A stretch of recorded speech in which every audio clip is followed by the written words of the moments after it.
Hello, welcome to a new video. In today's video, we're going to take a look at the first 10 teams for the new season. For season 22, for the Open Great League, we're going to have here teams around the new buffed Pokemon. I'm going to try to make another video today as well towards teams for buffed Pokemon that are maybe not as commonly seen but still have a lot of play. I made a video earlier already about 10 Pokemon that don't really have a lot of people talking about them but got buffed. They're going to be linked in the end card as well, so definitely check them out. But today we want to take a look at the top new meta, basically, the top new Pokemon that got buffed.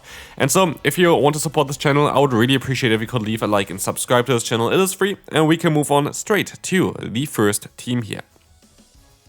So again, 10 teams here, 10 teams for the Open Great League. There's going to be another cup around at the same time, but I highly doubt that anybody is, I think it's a Willpower Cup, but I highly doubt that anybody is going to play it, so I'm not going to make really content towards it. I feel like Great League is so exciting with all of those changes, and one of the big changes is going to be Lapras. Having access to Psywave as well as Sparkling Area. Sparkling Area, by the way, if you didn't know, is the same as Surf, but plus 5 damage, so it's just a slight upgrade. And Psywave is just a really strong fast move. It's basically Shadow Claw on steroids. It's like Shadow Claw is a one-turn fast move, which is kind of mad. He has a Psychic type move. So this is going to be an insanely good fast move for the Lapras. We're going to have Claydol, which also has the part Psychic typing here, which is kind of funny, giving you also resistance to the Electric and Fighting type weakness that you're going to have, also Rock type weakness that you have with the lead. And then you're going to have Jumpluff in the back. There are going to be some occasions where you maybe want to say of the Jumpluff instead of the Claydol. For example, there's a Rock type Pokemon in the lead. You maybe either want to stay in there and try to go for the Sparkling Area, or you kind of want to go into your Jumpluff instead, so you still have the Claydol on the back. Claydol, we don't actually know if this Pokemon is going to be as good as it seems here right now. I have another team for Claydol as well later on, but we don't know the exact number of the energy for Rock Tomb. If it's 50, this Pokemon is going to be very strong. If it's 55, it's going to be a different story because it takes another fast move to get to it.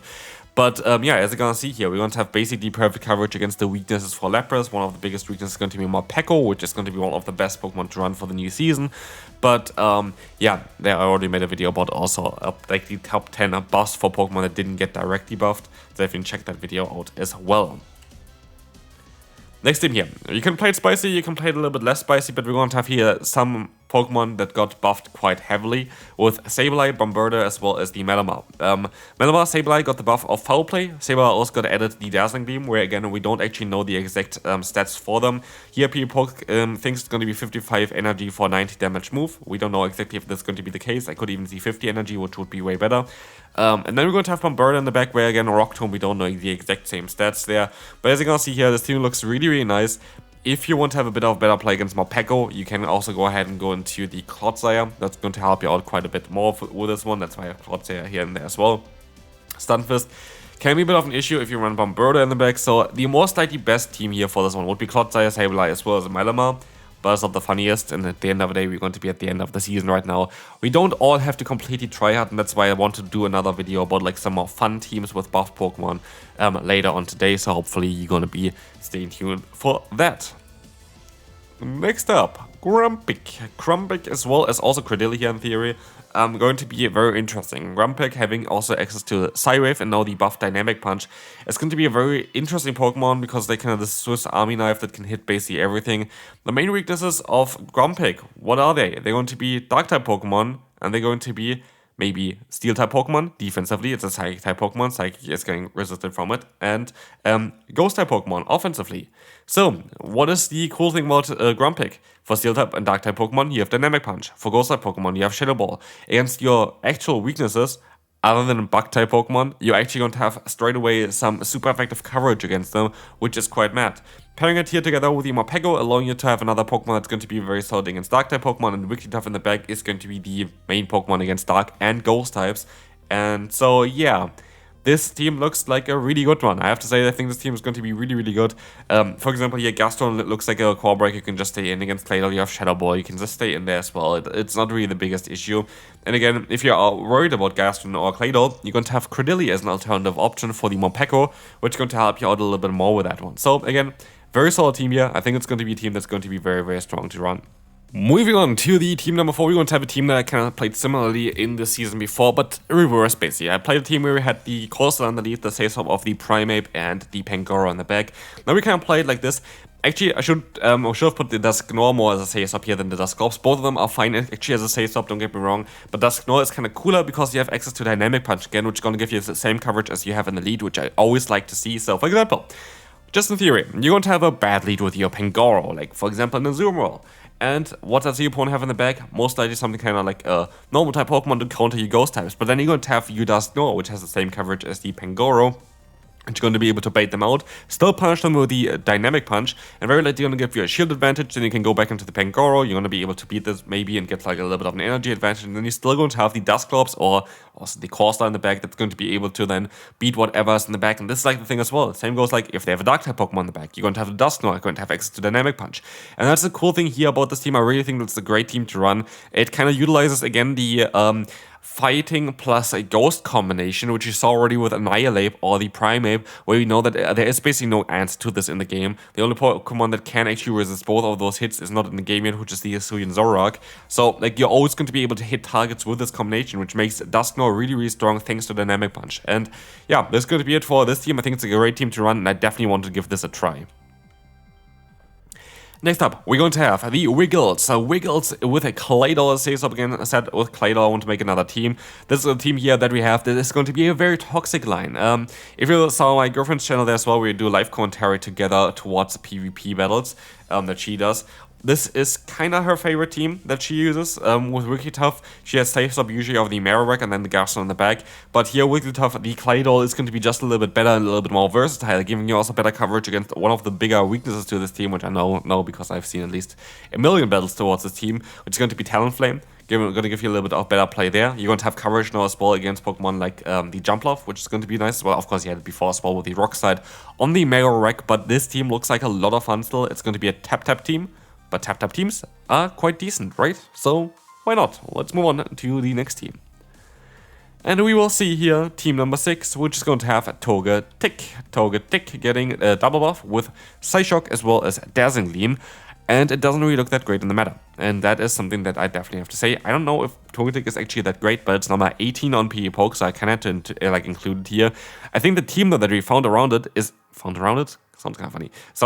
Looks like a really good one here, which is going to be a triple buff team here in theory with Togetic, Grumpig, as well as the Malamar. And as you're going to see there, the only weakness here is Morpeko, which I guess you could change as well if you have a different lead.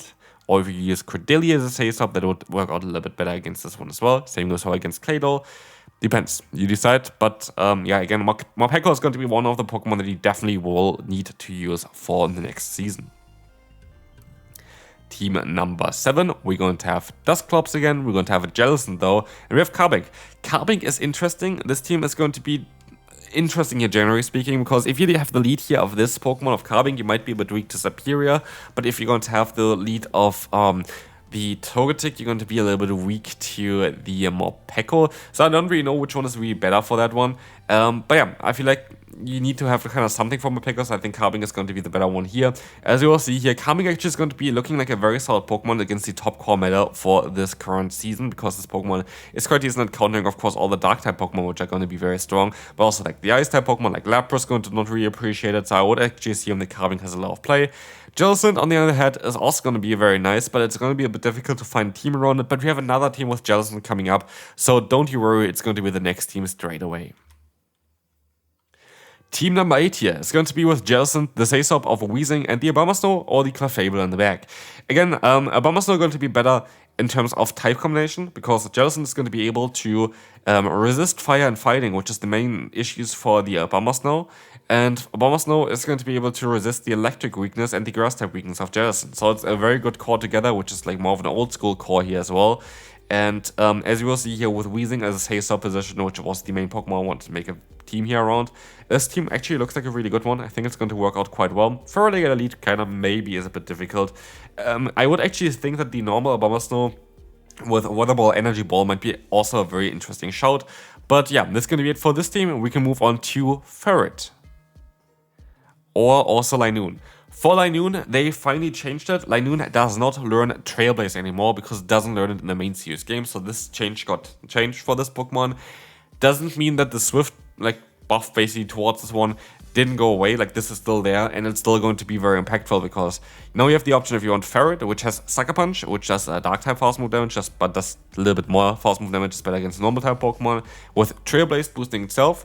Or do you have the Linoon, which has Shadow Claw, which is generally speaking the better fast move in order to generate energy, have still Swift, but also having access to the charge move of Grass Knot, which is just basically the same coverage as Trailblaze does, but for a lot more damage, which is like a 50 energy, 90 damage move, so a very strong move there for sure.